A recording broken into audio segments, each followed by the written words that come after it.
We've had our hands on the 2018 13-inch Touch Bar MacBook Pro for over 2 weeks now, and we've got a lot to talk about, including Apple fixing the thermal throttling issues with the software update, as well as a pretty major flaw with the new Hey Siri feature. This year, there's no design changes at all, but the all-aluminum body still makes for one of the cleanest looking laptops ever made, and the size and weight are perfect for portability. It's still loaded with 4 Thunderbolt 3 ports, but this year, all 4 support full speed, thanks to the new 8th gen quad-core processor, which adds 4 more PCI Express lanes. The market is now loaded with cheap USB-C cables and adapters, so complaints are a thing of the past, and we doubt Apple will ever go back to legacy ports. There's still no redesign with thinner bezels, but honestly, the current design is completely fine. Dell's XPS 13 has ultra-thin bezels, but it forced the camera below the screen for an extremely unattractive camera angle. The new MacBook Pro still features an outdated 720p camera, but it's packing Apple's new T2 chip, which improves camera quality. The white balance is now way more accurate, there's a lot less noise, exposure is more accurate, and it doesn't crush the detail in my hair and eyes like the 2017 model does. The new 13-inch MacBook Pro still doesn't have a 4K display, but with the screen size as small as 13 inches, you don't really need it. It also supports True Tone, which makes the screen's color temperature look paper white in any lighting condition. It's got a new butterfly keyboard, featuring a silicone barrier beneath each key that makes typing a bit quieter than before, but I personally don't like the new dampened typing feel, even if it's quieter.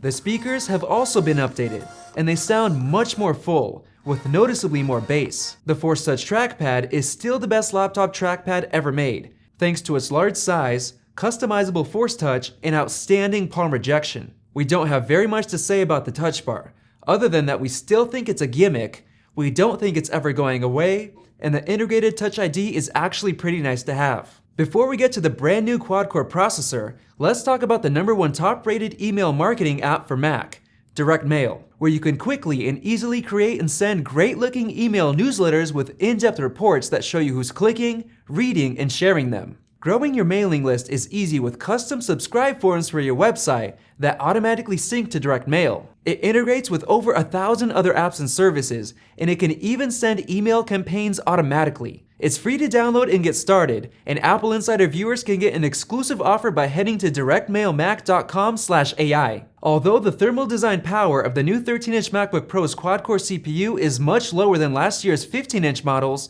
performance is not too far off. We ran a back-to-back CPU stress test in Cinebench R15. As you can see, processor performance is not too far off from last year's top-spec 15-inch model. However, 13-inch MacBook Pros still pack integrated graphics, compared to dedicated graphics chips on 15-inch models. So you'll see much better graphics performance on those. However, that's where the new Blackmagic eGPU comes in, which connects to your MacBook Pro to boost graphics performance, connect an external display, offer extra USB ports, and charge a MacBook Pro, all with a single Thunderbolt 3 cable. Adding the Blackmagic eGPU into the mix, graphics performance improved quite a bit. We ran some tests in Final Cut Pro 10, and the eGPU helped the 13-inch export more than twice as fast as without it. However, we had to run a custom script to get Final Cut Pro to fully utilize the eGPU, so it's actually reasonable to buy a base 13-inch Touch Bar MacBook Pro for portability and the Blackmagic eGPU for added performance at home. But that brings the price up to $2,500,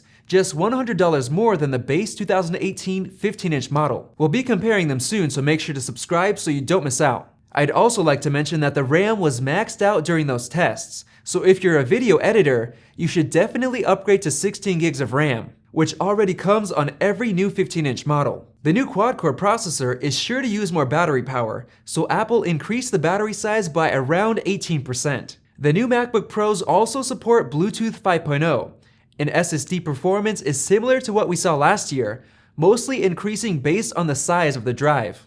The new T2 chip takes care of a bunch of controllers, including the SSD controller, which enables automatic file vault encryption without having any effect on SSD performance. As you can see, there's no storage speed loss on the new MacBook Pro while using file vault. The T2 chip also brings Hey Siri support, which is nice for finding files and folders, and it'll get even better when macOS Mojave brings the Home app to the Mac. However, I noticed that my HomePod took over most of the commands, even when I whispered Hey Siri into the MacBook Pro, so hopefully this will be fixed soon. With all that said, there's never been a better time to buy a new 13-inch MacBook Pro. For the first time ever, it's packing an incredibly powerful quad-core processor that outperforms the new i7 XPS 13. They've fixed the faulty keyboard, they've increased the battery size, and it's packing a ton of new features like the T2 chip, True Tone, Bluetooth 5.0, full-speed Thunderbolt 3 ports, and better speakers. With all of these updates, there's almost nothing the new 13-inch Touch Bar MacBook Pro lacks compared to the 15-inch models, except of course, dedicated graphics. If you're not a video editor, or if you're on a budget, the new 13-inch Touch Bar MacBook Pro is the perfect option for you. Yes, there's the base 2017 13-inch MacBook Pro available for just $1299, but it's lacking way too many features and performance for me to recommend it over the Touch Bar model. So if there's any way you can save some extra cash, do it. As for the Windows versus Mac folks out there, it doesn't take a rocket scientist to see how much more issues and glitches Windows 10 runs into compared to macOS. And don't forget that macOS Mojave is bringing many improvements this September. So if you're in the market for a new laptop, now's the time to buy the best 13-inch MacBook Pro ever made. We'll be comparing it to the new base 15-inch MacBook Pro as well as the MateBook X Pro very soon, so make sure to subscribe so you don't miss out. If you enjoyed this video, like it and hit that subscribe button. Also, check out our price guide, which makes it extremely easy to find the best deals on Apple products updated daily. Be sure to follow us on social media, and we'll see you in the next video.